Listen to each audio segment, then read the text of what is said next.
Gosh, well, God, this is amazing. Thanks for coming. You know, I haven't sung in public since I think it was 10 years old. So last time I sang in public. So last week. And it took me this long to get all that tar and feathers off.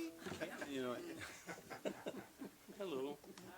Oh yeah, that's right. She does that. She sneaks. She gets lots of pretty B-roll. Yeah. All right, I think we're going. Well, everyone, welcome to the Nederland Community Library presents Songs from the Stacks with Brent Warren.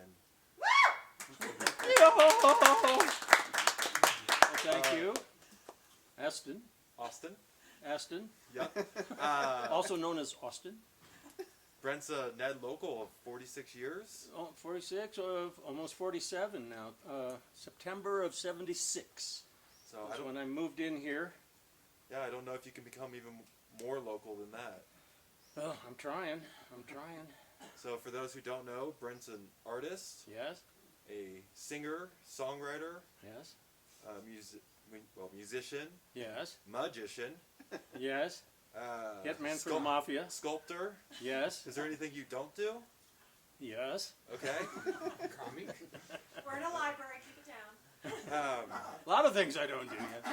You know. And you've also opened for greats like Janis Joplin, The Doors. Well, I should explain that, not me personally. In just a short history, of course, I've loved music since I was a kid.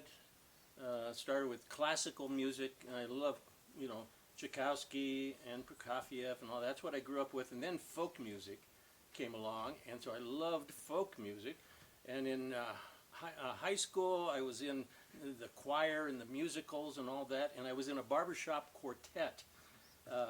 And we practiced in the bathroom to get the fifth voice. I don't know, in barbershop quartets, you want to get a harmony to achieve a fifth voice.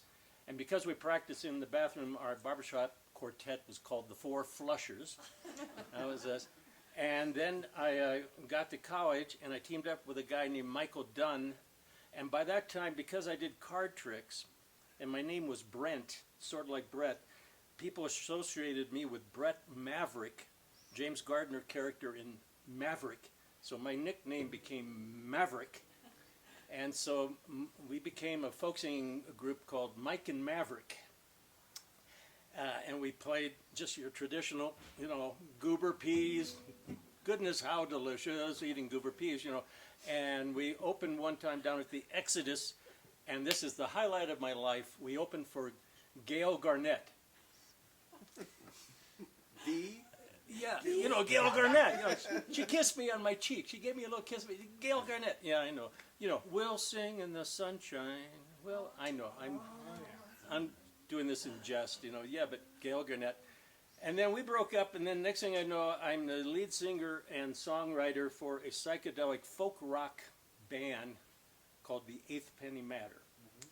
And we played all around Denver. And what was amazing, in those days, there was only about 5 other groups. The Benzie Crick, Lothar and the Hand People, who played in Denver in the 3-2 clubs. Now today, I can't believe how many groups are trying to get jobs, you know. But we met Barry Fay. I don't know if anybody remember Barry Fay. He and his girlfriend were sleeping at a fraternity house. He had just come in the town, and he heard us practicing at another fraternity house, and he became our manager, quote unquote, took our tape out to San Francisco, and went and sat on the floor with Chet Helms, who was the man who started the Avalon Ballroom, you know, Graham. What's Graham's first name? I forget. Bill Graham, right? He had the Fillmore, but he took him to the tape and he said, that's pretty cool. Let's start a club in Denver. So they came and started the Family Dog. And we had the honor of being the opening act for the Family Dog. The other group that was on the bill was Blue Cheer, which were 3 guys with all hair. You couldn't even see their faces. And if you don't know who they were, they did a rendition of Summertime Blues. You know, gonna raise a huss and I'm gonna raise a holler. Bum, bum, bum, ooh, yeah, blue, ooh, ooh. You know, psychedelic version of Blue Cheer. I mean, Summertime Blues. And they were the first time people ever saw a wall of amplifiers. And they did a afternoon press conference for the press, and they played, and we had to laugh because the press were sitting there going, it was loud. And then that night was Janis Joplin with Big Brother and the Holding Company, and she knocked them dead. Great. And this club lasted for 8 months. They brought in every great band at that time, even Chuck Berry, you know. We opened for the Buffalo Springfield, which was an honor. I had a great conversation with Neil Young, you know. And Richie Furay is still, he's now a pastor. He has a church out in Broomfield, I think, and he just was playing, where did I see he was playing? In Boulder somewhere, just one night only. But anyway, it was the best times, it was the worst of times, great music, and if on Amazon.com, here's a little plug, two filmmakers in Denver put together a documentary called Tale of the Dog that you can rent on Amazon, which is the story of the Family Dog nightclub. And over the 8 months, nobody ever took any pictures of there. They didn't do any recording there. This whole documentary is people who either worked there, performed there, or were patrons, telling the story of this amazing Jim music Morrison was there, right? venue. Pardon? Jim Morrison, the Doors were there. Well, yeah, we opened for Jim Morrison and the Doors. I'll tell you a quick story about that.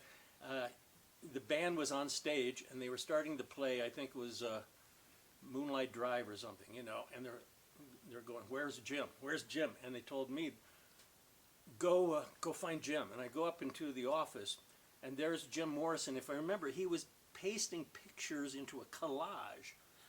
And I went up there and I went, "Mr. Morrison, they want you down on stage." And he said, "Well, thank you." So I followed him downstairs through the crowd to the back of the stage, and he got on stage, and the drummer saw him and then did his bit where he goes, "Dum-dum-dum-dum-dum-dum," and Jim Morrison leaped from the back of the stage to the front of the stage, grabbed the microphone and went, "Yeah!" And the girl in front fainted.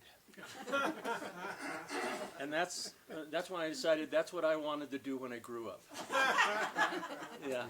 Well, with that, Brent, you want to give us a song? No. No? Oh, okay. All right.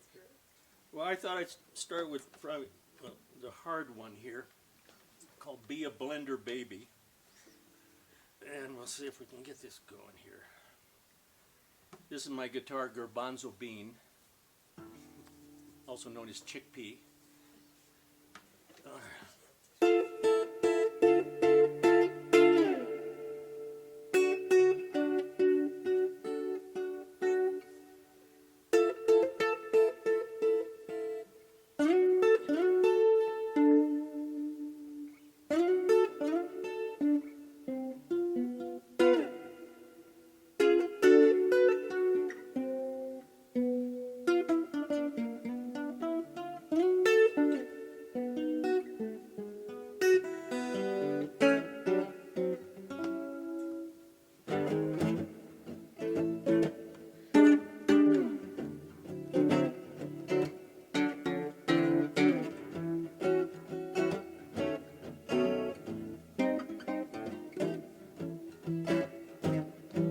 Heaven's above me and I know where, but I ain't telling 'cause it's just not right to tell on the birds and the bees, honey, when it's just you and me. Blue skies are one thing and gray's the other. Judge me, girl, like that book and cover. Those scary things outside tend to hide the jelly roll that's deep inside. Hit the ground, turn around, Lord have mercy. Hit me like a hammer, drive me like a nail. Touched by heart in the dark, but not by anger. Your love takes me from the blues in the night. Takes me from the blues in the night. Takes me from the blues in the night. Blues in the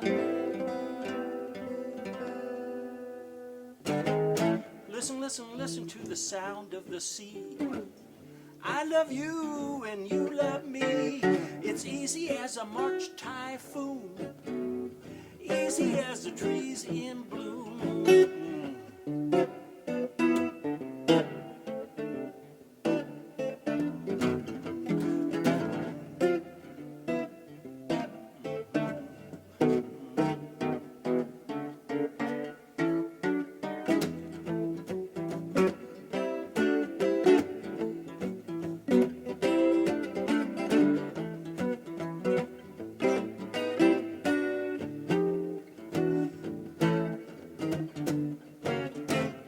Your love takes me from the blues in the night, takes me from those blues in the night, with love and it gives me life, blues in the night. Be a blender, baby, whip me up in style, put in protein powder, lots of spice, pour me in an ice-chilled glass, sip me like I just won't last. Be the air around me, let me breathe you in, because without you, girl, there just ain't no life to keep this man sustained for long, after all the air is gone.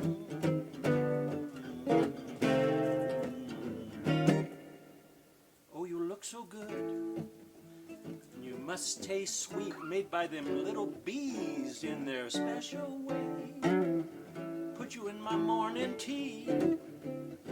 Oh, think of you constantly, and I'll put you in my morning tea, and I'll feed you to my man.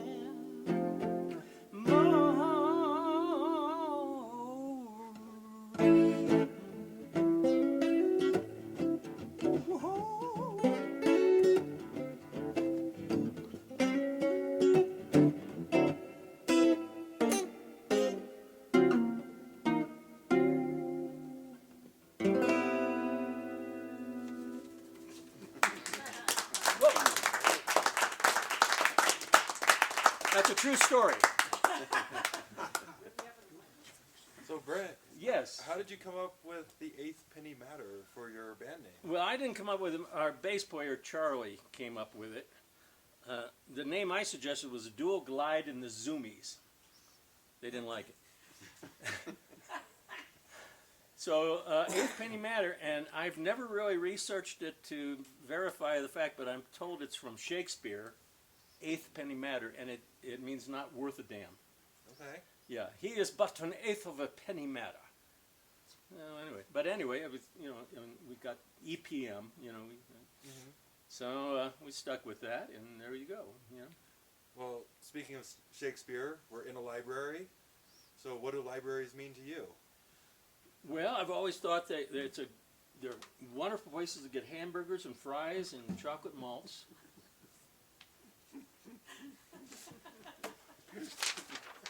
I'll read a poem that I wrote. This is from the Homages of Ogden Nash, but I wrote a poem called The Library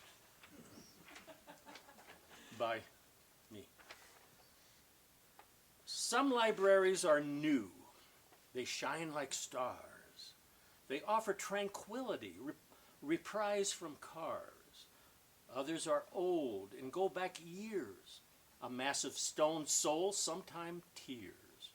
Yet kin they are, not dependent on looks, held together by the love of books.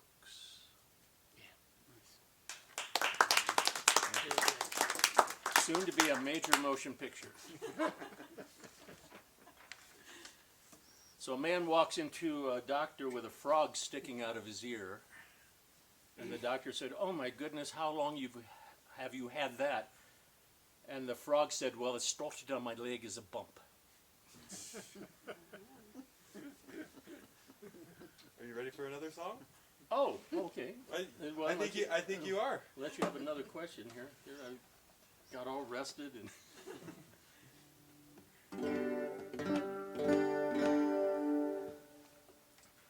Okay. Well, I'll tell you what the name of the song is. Tamminess, and it's sort of just kind of about everything, but it kind of references my niece, Tammy. Now, this was written, well, maybe I wrote this 30 years ago, but then I've added new verses over the years. And maybe, who knows, maybe some new ones at some point.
Where have the minutes gone? The hours, the years? I see the days go by through laughter and tears. A clock would be helpful now, so the memories don't drown. And visions of Tamminess more or less come along and take us to a dream. I love the waterfalls and their helping hands, along with the clouds above. They nourish the land. Rain would be helpful now, so the poor fish won't drown. And visions of Tamminess more or less come along, take us to a dream. I love the singing birds, I love their song. Each time we hear them, how we wish we could fly along. Song would be helpful now, so the whole world can smile.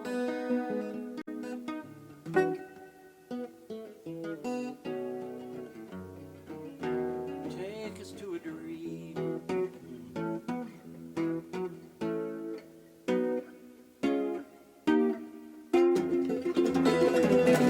It's round and round on the endless carousel of life we go. This I know, in my mind I know is right. It's up and down, here and there, look sideways with ambition.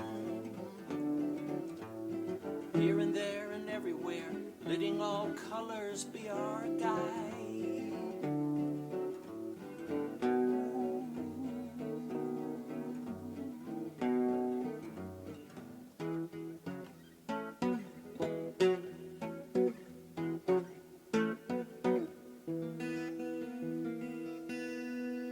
I found the perfect flower in the shape of a girl,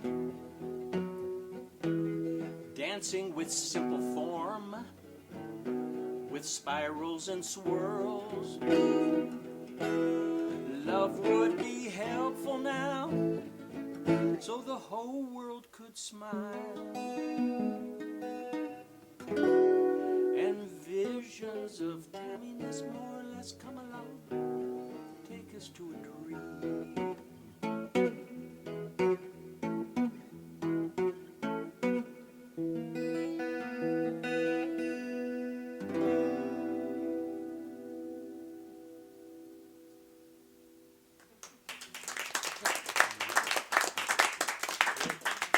Thank you, thank you, thank you, thank you.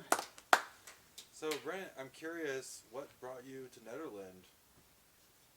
Well, the mountains. Mhm. Getting out of the city after living in Denver for 10 years, and then Boulder for a year, and just I was lucky enough to find a parcel of property in a half-built dome on Magnolia Road, and that at least that's what got me up into the area.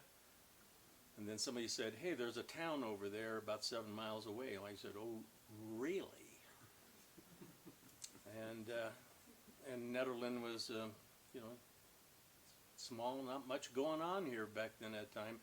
And I loved it because our neighborhood, every weekend, we would carpool in, the neighbors, to our two choices. Actually, there was three choices, but the two choices we had on the weekends were Neapolitans for calzone and pizza, and then we'd go over to the Pioneer Inn for beer and live dancing, live music. So that was our two choices. But on Sunday, it was the Sundance,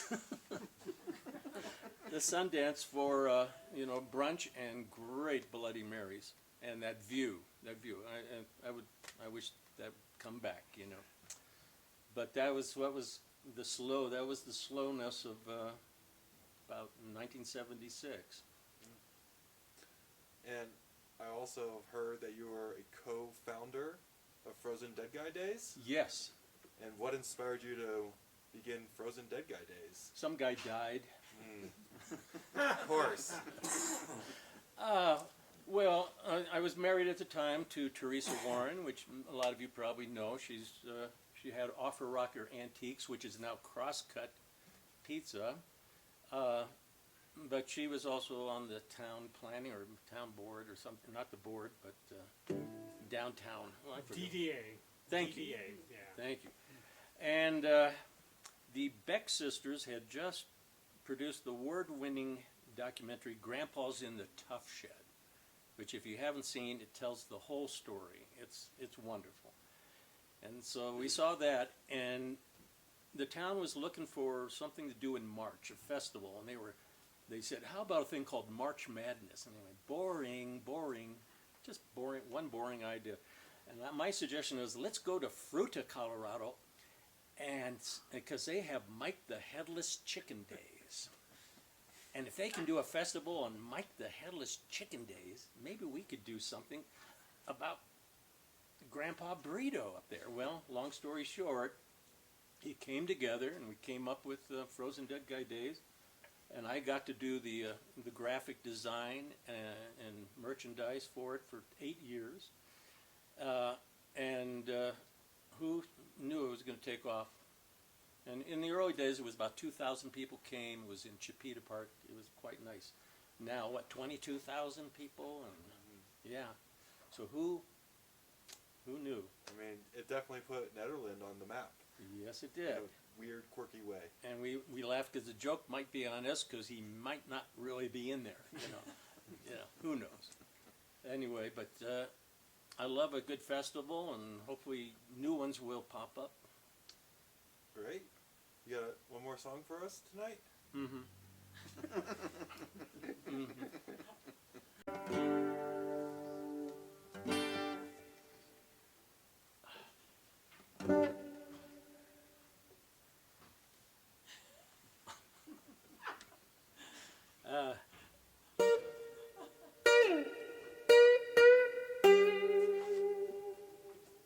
I wrote that.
why.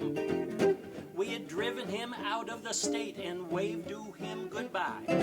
But the cat came back by freight car, brought a cousin or two, high-stepping lovers seeking out the cover, sweet lady's French perfume. And the cat came back. Well, the cat came back. Oh, that cat came back. Well, bow, bow, bow. All the ladies surround him, pay homage to the king. Son of a pussy has a wife named Lucy, and she's home minding the kids. I said, gone was the silence of night time. Night turned into noise. Shoes and their laces, Samsonite suitcases tried to hush our rambling boy. And the cat came back, and we don't know why. Guess there's something to those crazy 9 lives, and we all agree he's quite a guy. Well, the cat came back. The cat came back. Well, the cat came back.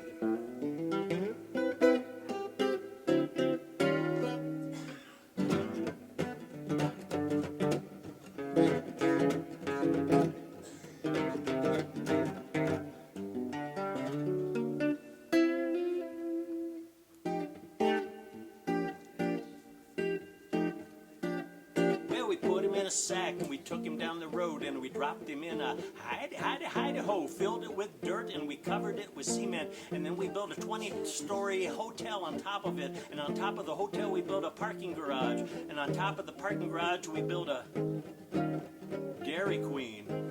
Still that cat. He came back, oh, if you place your bets, kid, you better watch your step. He is a kitty who keeps hitting pretty, though he's in a pile of trouble. You go and tell his wife, he grabs another life. He should be dying, but he keeps on flying. Man, that cat is tight. And the cat came back, and we don't know why.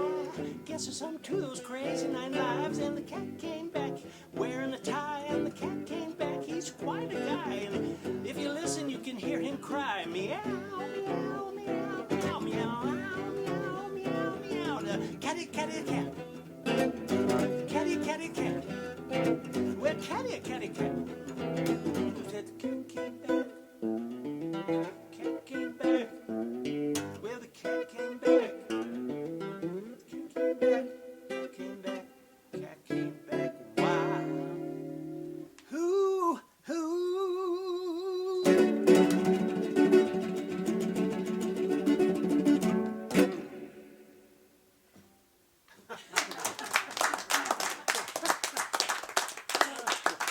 That's a true story. Yeah. Another true story. Yeah. So, hope you enjoyed those. And Yeah. I wanted to point out you want to what? that Brent's almost a founding member of the Mountain Forum for Peace. He came early and has not stopped working on the sale and the vigils and the gardens and everything. So he's a great Well, guy to it's a have around. Good cause, Mountain Good Forum for causes. Peace, yeah. And Ellen, boy, you've kept it going, and we've got to keep it going, but yeah. Arden was a board member, Mountain Forum for Peace, right there. Yeah. So how can we keep in touch with you and keep hearing your music and see your art? Well, the good news is that during COVID, I used that opportunity to write a bunch of new songs, and then upgrade old songs, actually, using the modern technology of GarageBand. Our band, the Eighth Penny Matter, we only recorded 2 songs back in the 1960s. Went into a studio. We wrote a song called Moment in Time, and the other one was called The Rain. And they were kind of crude, but what was neat is I was able to put them into GarageBand and shorten them and then add nuances with guitar and harmonies and mini keyboard that they just didn't exist back then. And then recorded a bunch of songs using one mic, believe it or not, in the back bedroom, into GarageBand. Then the next step was, thanks to Final Cut Pro, Apple editing software, and on the web was able to go and find video clips of different things that represented the songs I was singing, like the rain. I found clips of lightning and rain, people walking through water. And what I'm getting at is I was able to create 16 music videos of all my music up to that point. And then thanks to technology, they are all now on YouTube. I created a YouTube channel, which if you go to Brent Warren Music on YouTube, bam, there they are. You can also go to my website, which is www.imagelust.com. That's image lust. It has nothing to do with the pornography industry. It's based on the word wanderlust. You know, wanderlust and image lust is exploring images. I just want to make that clear. But you can get all the information about music and art and things of that nature. Well, great. Well, Brent, I want to thank you for coming and joining us for Song from the Stacks and performing. And Well, it's been an honor. I tell you, and this is great. Thanks for the turnout. I appreciate you coming out, because it's been a while since I've had a chance to sing in public and to share some of these songs. And hopefully in the future we can do more. But I also look forward to hearing other musicians play here as well. This is a great venue. So thank you, Electra and the Nederland Library. thank you.